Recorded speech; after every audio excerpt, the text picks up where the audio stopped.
നമസ്കാരം, മലയാളി വാർത്തയിലേക്ക് സ്വാഗതം. ഗവർണർ പങ്കെടുക്കുന്ന ഒരു പരിപാടി, ആ പരിപാടിയിൽ കറുപ്പ് വസ്ത്രത്തിന് വിലക്ക്. എന്താണ് സംഭവിച്ചത് എന്നുള്ള കാര്യം തന്നെയാണ് നിലവിൽ ഏവരും ആരാഞ്ഞുകൊണ്ടിരിക്കുന്നത്. ഗവർണർക്കും കറുപ്പിനോട് വിരോധം തുടങ്ങിയോ എന്നുള്ള ചോദ്യം ഇതിനോടൊക്കെ തന്നെ പലരും സോഷ്യൽ മീഡിയകളിലൂടെ ഉയർത്തുന്നുണ്ട്. ഗവർണർ ആരിഫ് മുഹമ്മദ് ഖാൻ പങ്കെടുക്കാനിരിക്കുന്ന പരിപാടിയിലാണ് കറുപ്പ് വസ്ത്രത്തിന് ഇങ്ങനെ ഒരു വിലക്ക് ഏർപ്പെടുത്തിയത്. മറ്റെങ്ങുമല്ല, തിരുവനന്തപുരം മംഗലപുരത്താണ് ഇങ്ങനെ ഒരു സംഭവം ഉണ്ടായത്. മംഗലപുരത്തെ ബിഷപ്പ് പെരേര സ്കൂളിൽ ഗവർണർ പങ്കെടുക്കുന്ന പരിപാടിയിൽ ഇങ്ങനെ കറുപ്പ് വസ്ത്രത്തിന് വിലക്ക് ഏർപ്പെടുത്തിയത് സ്കൂൾ അധികൃതരാണ്. അവർ ഇതുമായി ബന്ധപ്പെട്ട ഒരു സർക്കുലറും പുറത്തിറക്കി. 12-ാം തീയതിയാണ് സ്കൂൾ വാർഷികാഘോഷ പരിപാടി നടക്കുന്നതും. അന്ന് മുഖ്യാതിഥിയായി ഗവർണറും പങ്കെടുക്കുന്നു.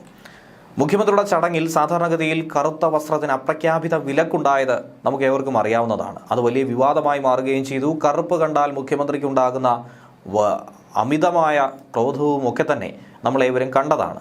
അപ്പോഴാണ് ഗവർണർ ആരിഫ് മുഹമ്മദ് ഖാൻ ഉദ്ഘാടനം ചെയ്യുന്ന ഒരു പരിപാടിയിലും സമാനമായൊരു വിലക്കുണ്ടായത്. സ്കൂളിലെ വിദ്യാർത്ഥികളുടെ രക്ഷകർത്താക്കൾക്ക് പരിപാടിയിൽ പങ്കെടുക്കാനുള്ള അവസരമുണ്ട്. പക്ഷേ രക്ഷകർത്താക്കൾ പരിപാടി നടക്കുന്ന ദിവസം കറുപ്പ് വസ്ത്രം ഒഴിവാക്കണമെന്നാണ് ഈ സർക്കുലറിൽ പറയുന്നത്. ഇതിനോടകം തന്നെ വിവാദമായി ഈ സർക്കുലർ പ്രചരിച്ചുകൊണ്ടേയിരിക്കുകയാണ്. സത്യാവസ്ഥയെക്കുറിച്ച് സ്കൂൾ അധികൃതരോട് ആരാഞ്ഞുകൊണ്ടിരിക്കുന്നു. ബുധനാഴ്ച ദിവസം 3:55 സ്കൂളിന്റെ 46-ാം വാർഷികാഘോഷ ചടങ്ങ് നടക്കുന്നു.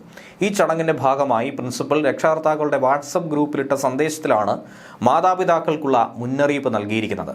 അവരോട് പറഞ്ഞിരിക്കുന്നത് ഇങ്ങനെയാണ്: രക്ഷകർത്താക്കൾ ദയവായി കറുത്ത വസ്ത്രം ഒഴിവാക്കണമെന്നാണ് ചൂണ്ടിക്കാണിക്കുന്നത്. എന്നാൽ എന്തുകൊണ്ടാണ് കറുപ്പ് വസ്ത്രം ഒഴിവാക്കേണ്ടത് എന്നുള്ള നിർദ്ദേശം ഈ കൂട്ടത്തിൽ പറയുന്നില്ല. സ്കൂളിന്റെ പ്രതികരണവും ഇതിന് പിന്നാലെ പുറത്തു വന്നിട്ടില്ല. പോലീസിന്റെ നിർദ്ദേശമനുസരിച്ചാണോ അതോ സ്കൂൾ തന്നെ സ്വമേധയാ തീരുമാനിച്ചതാണോ, ഇനിയിപ്പോൾ രാജ്ഭവന്റെ ഭാഗത്തു നിന്നും ഒരു മുന്നറിയിപ്പ് ലഭിച്ചതാണോ എന്നതിൽ വ്യക്തത ഒന്നും തന്നെ ഇല്ല.